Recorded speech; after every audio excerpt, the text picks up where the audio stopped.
It wouldn't be an outdoor adventure if we didn't stop at some waterfalls, and Gray County has some beauties. Our first waterfall would be Indian Falls. Indian Falls is about a 3/4 kilometer jaunt through a wooded section of the Gray Sauble Conservation Area. The roar of crashing water increases as we follow the footpath through the conservation area. All waterfalls may look different, but the response upon viewing one for the first time is generally the same for everyone.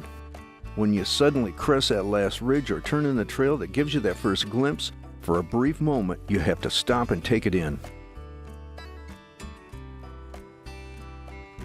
Indian Falls is a plunge-type waterfall, meaning the water does not contact the rock until it crashes into the pool below. Having many of the same characteristics as Niagara, this scaled-down version of the famous waterfall to the south is likewise horseshoe-shaped and also referred to as a bridal veil waterfall because of the way the water roars over the edge in a sheet.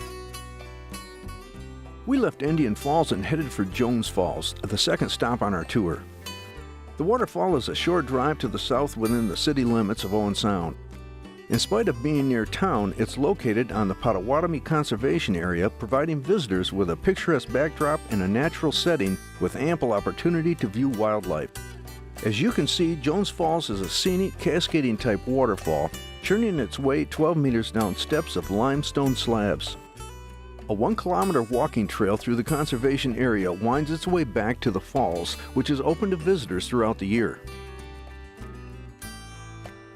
The next stop of our tour was Inglis Falls on the Sydenham River. Located in the Inglis Falls Conservation Area southeast of Owen Sound, the site has a picnic facility, washrooms, and a seasonal gift shop. It is the best known and most visited waterfall in the region, cascading 18 meters or about 60 feet over limestone shelves in a breathtaking panorama of rock, water, and landscape. From the Beaver Valley, we headed south on Highway 13 to Eugenia Falls. If you've never stood at the top of a waterfall for a droplet-eye view down the gorge, Eugenia Falls will take your breath away. Plunging into the Cuckoo Valley, the Beaver River drops 23 meters over the Niagara escarpment. One of the highest in eastern Canada, the waterfall and valley were the site of a gold rush in the 1850s. Considered one of Gray County's best-kept secrets, Hoggs Falls is tucked away a mere 2-minute walk from the Lower Valley Road. The trail ends atop a tree-lined ledge overlooking the falls.